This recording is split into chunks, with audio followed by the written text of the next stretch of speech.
On retrouve David Rigoulet-Rose, rédacteur en chef de la revue Orient Stratégique, spécialiste du Moyen-Orient et chercheur associé à l'IRIS. Bonjour.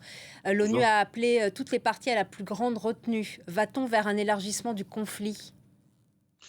C'est la préoccupation de tous les acteurs aujourd'hui, effectivement. On peut se demander si on n'est pas un potentiel point de bascule.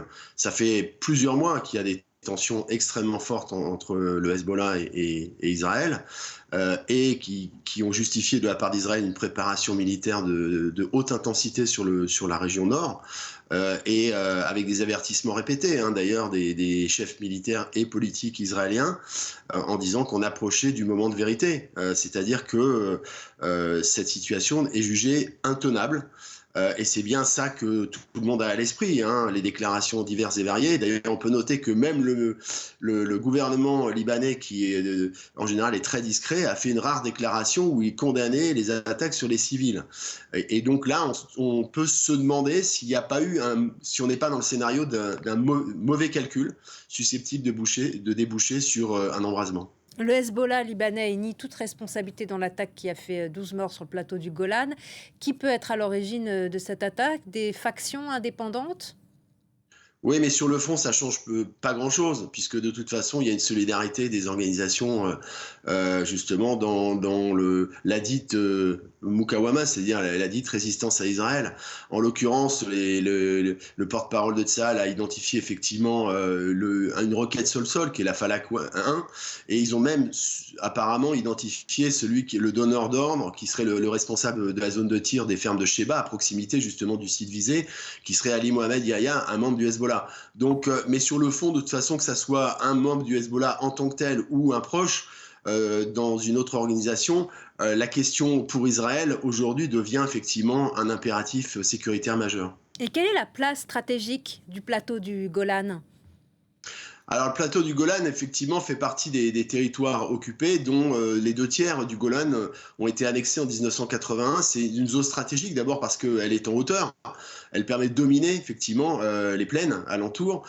Il y a la question du réservoir d'eau aussi, qui alimente et qui est une donnée stratégique, évidemment, pour Israël. Et puis surtout, c'est une zone de 3 frontières, Israël, Liban et Syrie.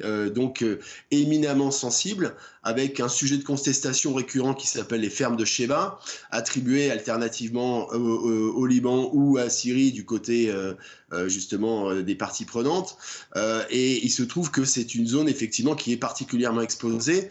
Et aujourd'hui, avec l'évacuation de dizaines de milliers de civils israéliens, le gouvernement israélien considère que la situation doit être réglée. Et chose intéressante, il y a évidemment les déclarations martiales d'Israël Katz, hein, qui est un faucon, en disant que toutes les lignes rouges ont été franchies. Mais il y a des déclarations de quelqu'un qui n'est pas un faucon, qui est Benny Gantz, qui est sorti du cabinet de guerre et qui a appelé une réponse forte en disant « Nous avons perdu une année entière dans le Nord, nous ne devons pas en perdre une autre ». C'est dire si la tension aujourd'hui est à son comble. Les États-Unis, eux, ils ont mobilisé leurs moyens militaires pour tenter justement de contenir jusqu'à présent cette escalade.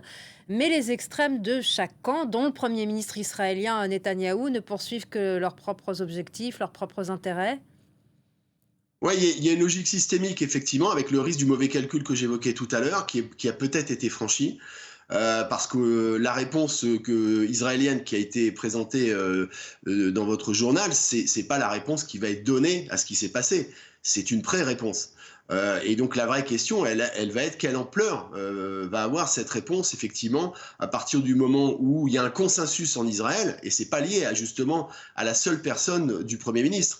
Il y a un véritable consensus en Israël pour régler le problème de la frontière nord, y compris au prix d'un engagement militaire dans le sud Liban. Vous parliez d'une pré-réponse et justement, Netanyahou a promis qu'Israël ne laissera pas cette attaque meurtrière sans réponse, alors qu'Israël a déjà riposté, mais vous dites que c'est une pré-réponse.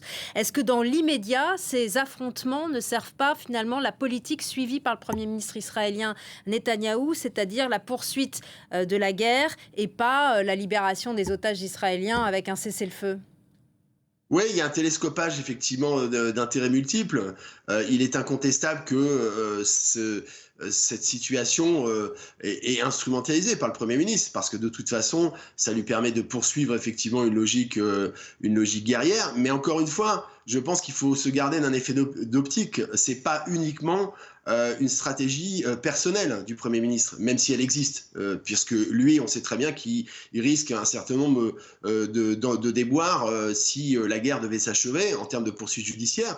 Mais sur le fond, c'est l'ensemble de la société israélienne. Il faut avoir à l'esprit qu'il y a quasiment 10% du territoire israélien qui est devenu inhabitable. Et ce qui était jugé, et notamment c'est le problème de la résolution 1701, ce qui était jugé tenable avant le 11 septembre, du point de vue israélien, ne l'est plus, à tort ou à raison, mais en tout cas c'est le cas.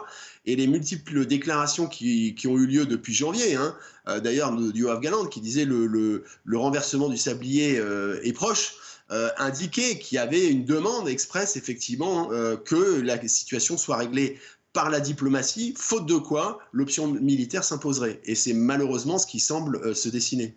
Dernière question, que peut faire le président américain, Joe Biden ? Le problème du président américain, c'est qu'il a renoncé à se représenter, qu'il est en fin de mandat, et donc il va gérer d'une certaine manière les derniers moments de sa mandature avec une position fragilisée quand même si ses émissaires font tout leur possible pour éviter, et c'est ce qu'il a fait depuis le début, pour éviter qu'il y ait un nouveau front, un front au nord qui s'ouvre, parce qu'il y aurait un engrenage potentiel catastrophique, tout le monde en est conscient. D'ailleurs, c'est ce qui explique le caractère proactif de la diplomatie d'Anthony Blinken ou de son envoyé spécial, Amos Hochstein. Mais aujourd'hui, la situation est en train de déraper. Merci beaucoup, David Rigoulet-Rose, pour votre décryptage sur France 24. Merci.